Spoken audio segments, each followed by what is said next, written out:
कैसे एक लड़का पुड़िया बनाते बनाते बिहार का चीफ मिनिस्टर बन जाता है, वो भी उस समय में जब लालू प्रसाद यादव को लोग अपना मसीहा और भगवान की तरह पूज रहे थे।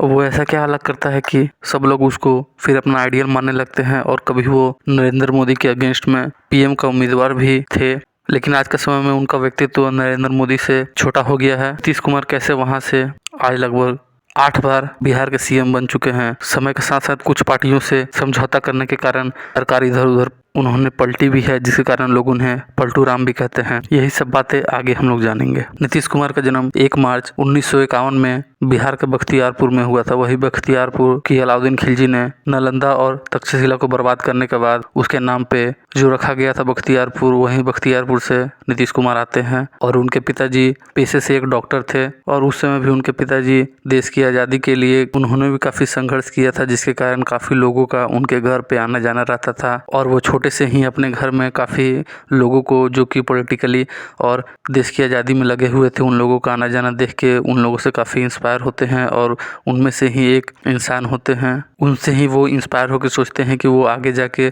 पॉलिटिक्स में आएंगे, लेकिन ये बात किसी को वो कहते नहीं हैं। और वो पढ़ने में भी काफ़ी अच्छा रहते हैं। उन्होंने मैकेनिकल इंजीनियरिंग की है।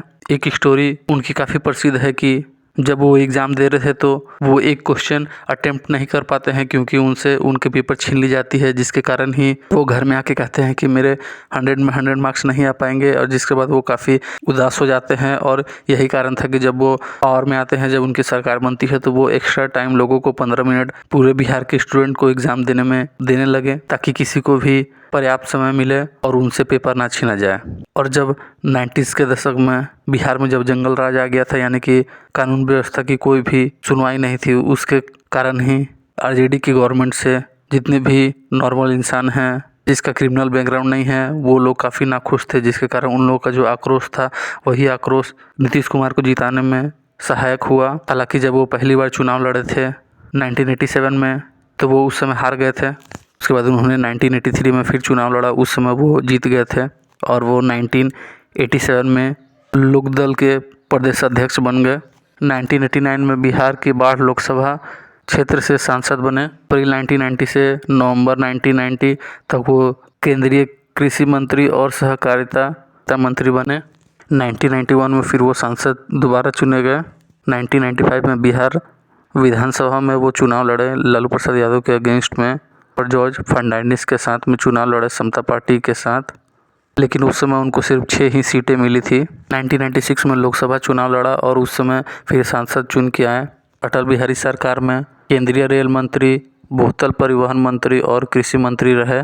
2 अगस्त 1999 में गूसल रेल दुर्घटना में जितने भी लोगों की मृत्यु हुई थी, उस दुर्घटना का जिम्मेवार खुद को समझते हुए नीतीश कुमार ने अटल बिहारी वाजपेयी के सामने अपना इस्तीफा दे दिया था, लेकिन अटल बिहारी वाजपेयी ने उस इस्तीफे को लेने से इनकार कर दिया था, जिसके बाद नीतीश कुमार को उस दिन रात में नींद नहीं आई थी। जिसके बाद नीतीश कुमार ने उसके दूसरे दिन ही अटल बिहारी वाजपेयी को कैसे भी करके अपना इस्तीफा दे दिया था रेल मंत्री से।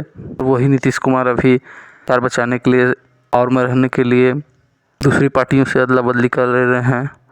इसके कारण ही लोगों का जो आक्रोश है उनको पलटू राम कह के पुकार रहा है आज के डेट में। मार्च 2000 में वो पहली बार बिहार के मुख्यमंत्री बने थे, 7 दिन के लिए बने थे। उसके बाद 2005, 2010, 2013, 2015, 2017, 2020 और 2022 में 8वीं बार मुख्यमंत्री बने। और इसमें वो बहुत बार, जब 2013 में एनडीए गठबंधन से तोड़ के वो आरजेडी के साथ मिल गए थे, क्योंकि उस समय पीएम नरेंद्र मोदी को अपना प्रधानमंत्री उम्मीदवार नहीं बनाना चाहते थे। लेकिन एनडीए में जितनी भी पार्टियां थी, सबका यही मन था कि नरेंद्र मोदी पीएम का उम्मीदवार हों। जिसके बाद नीतीश कुमार एनडीए से अपना गठबंधन तोड़ देते हैं और अपने पुराने साथी कभी विरोधी रहे प्रसाद यादव के साथ मिल जाते हैं और उसके साथ 2013 में फिर अपनी सरकार बनाते हैं। फिर 2015 में बिहार विधानसभा का चुनाव होता है। उस समय भी आरजेडी और जेडीयू दोनों साथ में ही चुनाव लड़ती है और उसके बाद फिर जीत के आती है। जबकि फिर 2017 में आरजेडी लालू प्रसाद यादव की पार्टी से नीतीश कुमार दूर आ जाते हैं और फिर बीजेपी से हाथ मिला लेते हैं और फिर वो सीएम बन जाते हैं बिहार के। ऐसे ही करके वो बहुत बार दूसरी पार्टियों से हाथ मिलाए हैं, लेकिन एक चीज़ उसमें कांस्टेंट रही है कि वो ही सीएम रहे हैं।